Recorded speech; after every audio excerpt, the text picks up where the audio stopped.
نحمده ونصلي ونسلم على رسوله الكريم اما بعد فاعوذ بالله من الشيطان الرجيم بسم الله الرحمن الرحيم ولئن أتيت الذين أوتوا الكتاب بكل آية ما تبعوا قبلتك وما أنت بتابع قبلتهم وما بعضهم بتابع قبلة بعض ولئن اتبعت أهواءهم من بعد ما جاءك من العلم إنك إذا لمن الظالمين صدق الله العظيم وصدق رسوله النبي الأمين المتين الكريم پڑھیے الصلاة والسلام عليك يا رسول الله الصلاة والسلام عليك يا حبيب الله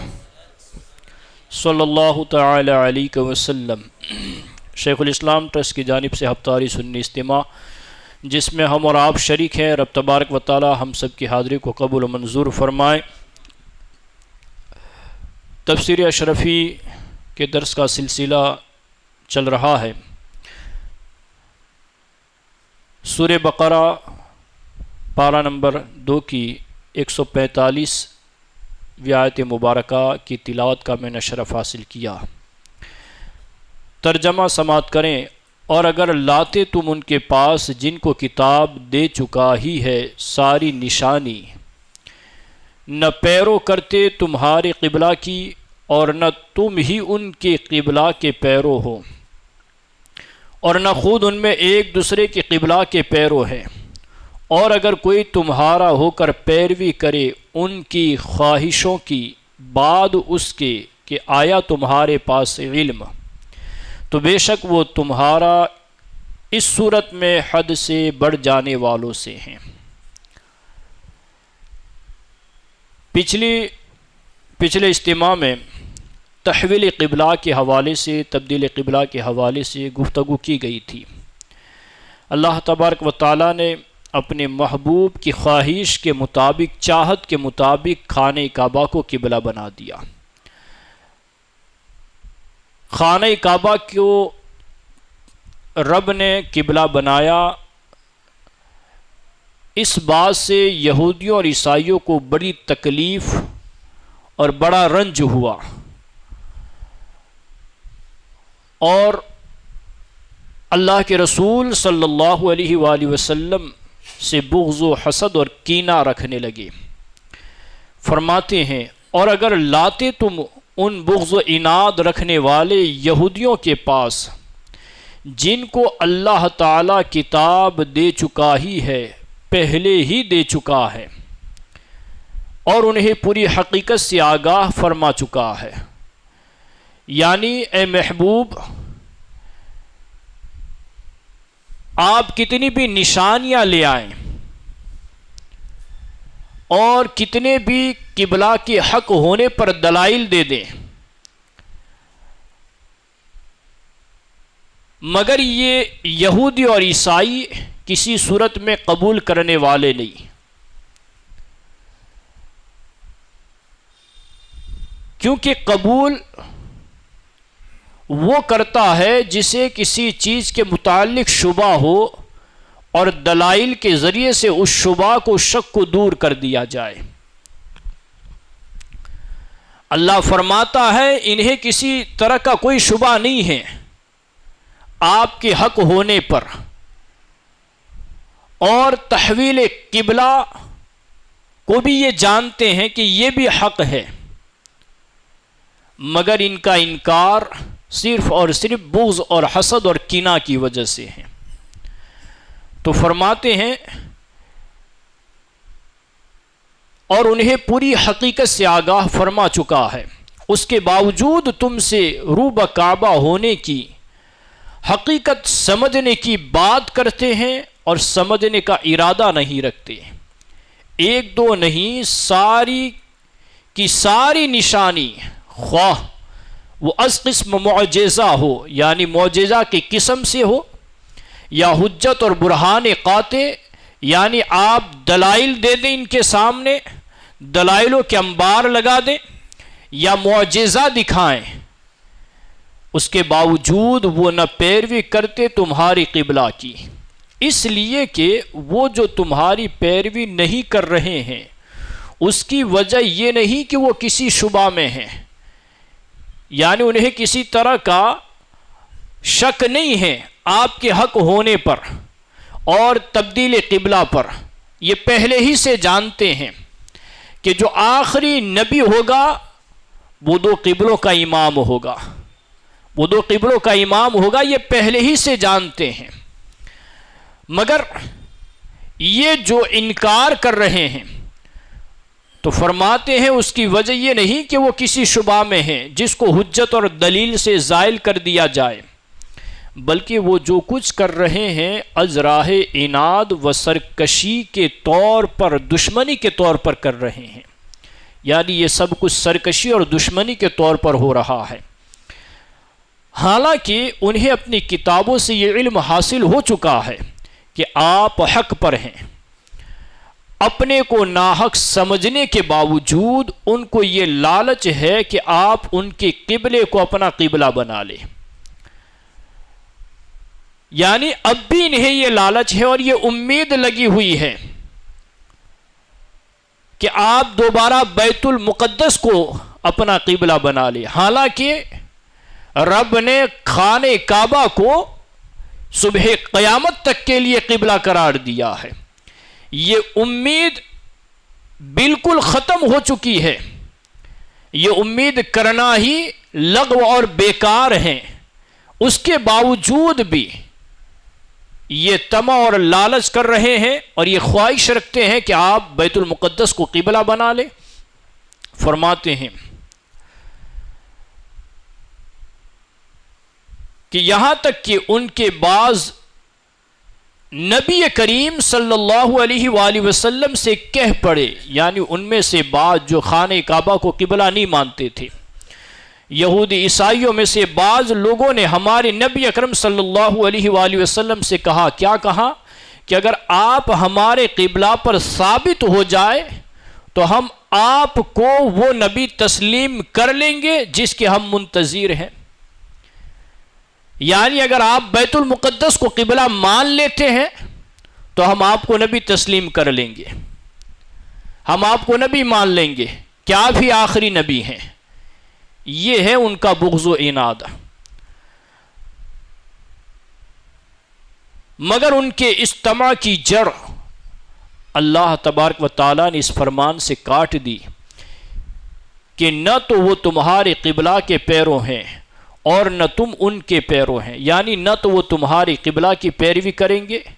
اور نہیں اے ایمان والو تم ان کی قبلہ کی پیروی کرنے والے ہو، چونکہ رب کا حکم آ چکا ہے کہ اب بیت اللہ ہی، خانہ کعبہ ہی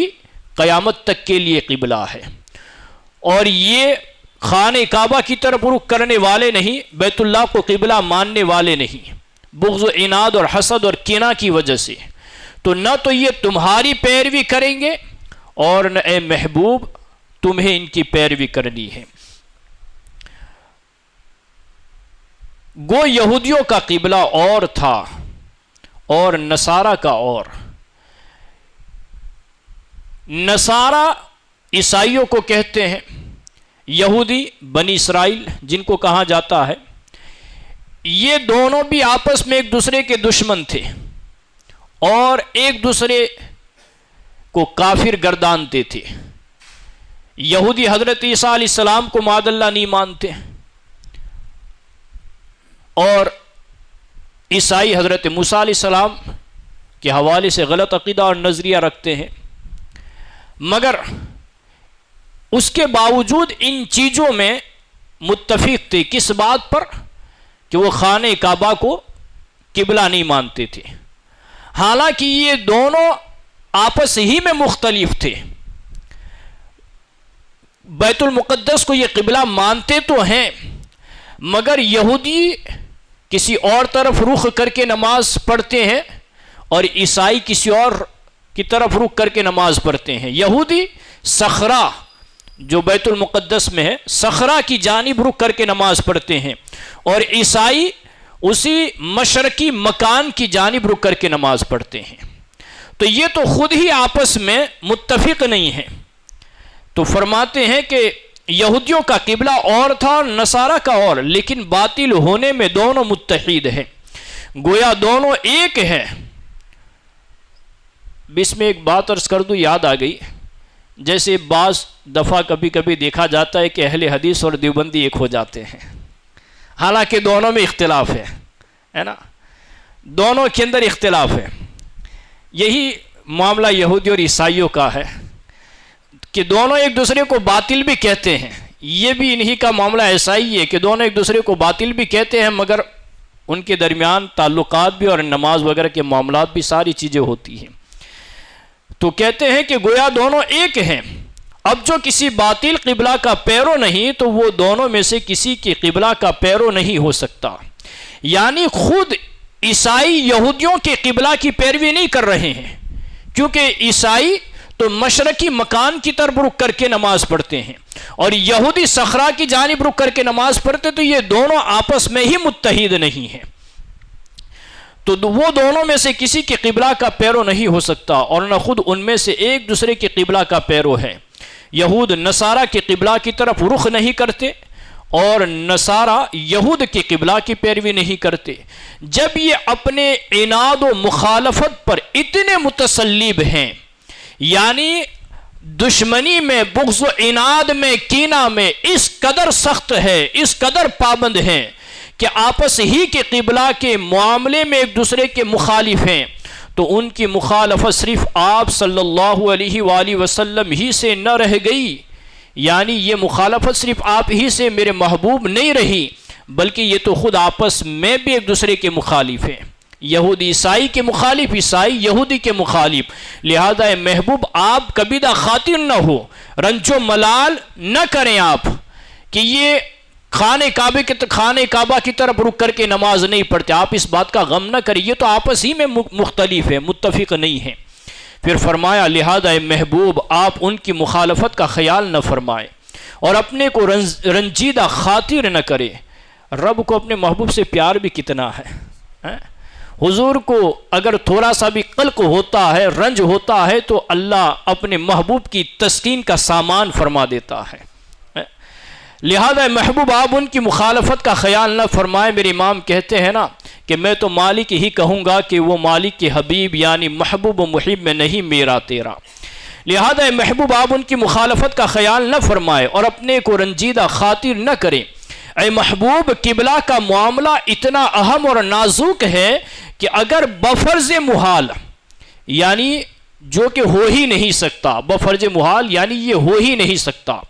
بفرض محال اس معاملے میں آپ نے بھی ان کی خواہشوں کی پیروی کی تو آپ کا بھی شمار اپنے اوپر زیادتی کرنے والوں میں ہو جائے گا،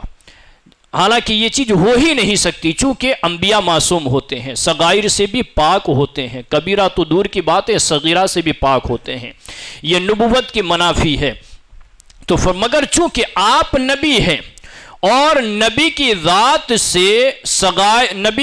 صغائر سے بھی معصوم ہوتی ہے، تو اس سے ایسا جرم سرزد ہو یہ تو ناممکن ہے، محال ہے۔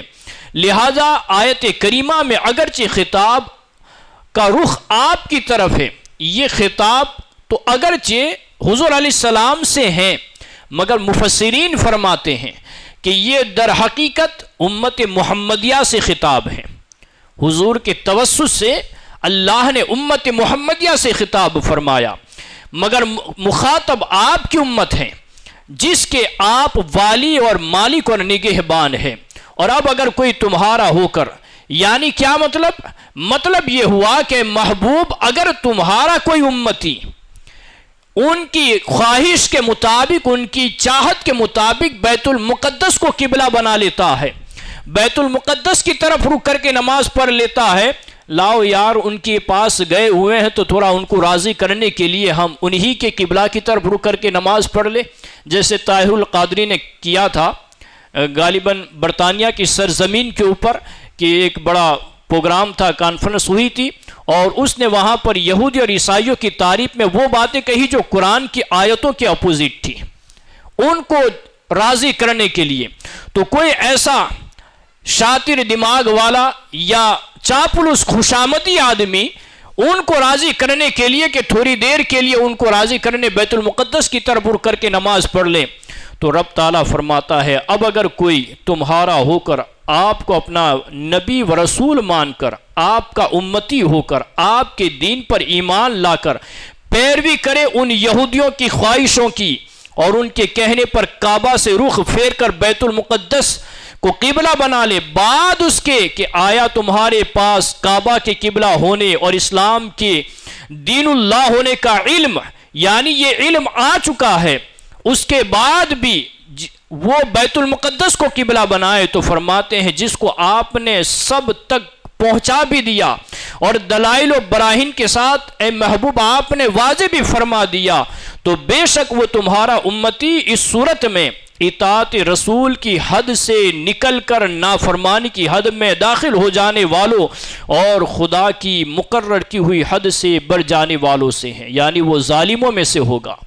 کہ جب یہ سب کچھ واضح ہو چکا ہے، علم آ چکا ہے اور اے محبوب آپ نے دلائل و براہین سے سب کچھ واضح فرما دیا ہے، ظاہر فرما دیا ہے، اس کے بعد بھی اگر کوئی ان کی خواہش کے مطابق بیت المقدس کو قبلہ بنائے تو اے محبوب وہ پھر ظالموں میں سے ہوگا۔ لہذا اس آیت مبارکہ کی تفسیر کی روشنی میں ہمیں یہ بھی سبق حاصل کرنا چاہیے کہ جب ہم نے دین اسلام کو قبول کیا ہے تو ہماری زندگی دین اسلام ہی کے مطابق گزرے، پھر کسی بھی معاملات کے اندر ہو پھر وہاں پر ہم اسلام ہی کے اصول کو فالو کریں گے اور انہی کا لحاظ اور پاس رکھیں گے، ہے نا، چاہے کسی کو پسند آئے یا نہ آئے، کسی اور کے لیے ہم اسلام کے اصولوں کو پس پشت ڈال دیں یہ تو نفس کی پیروی ہو جائے گی، یہ شیطان کی اتباع ہو جائے گی، ہے نا، اور اللہ نے اس چیز سے منع فرمایا ہے۔ اللہ تعالی ہم سب کو عمل کی توفیق عطا فرمائے، درس کی غلطیوں کو مولا معاف فرمائے۔ استغفر اللہ ربی من کل ذنب۔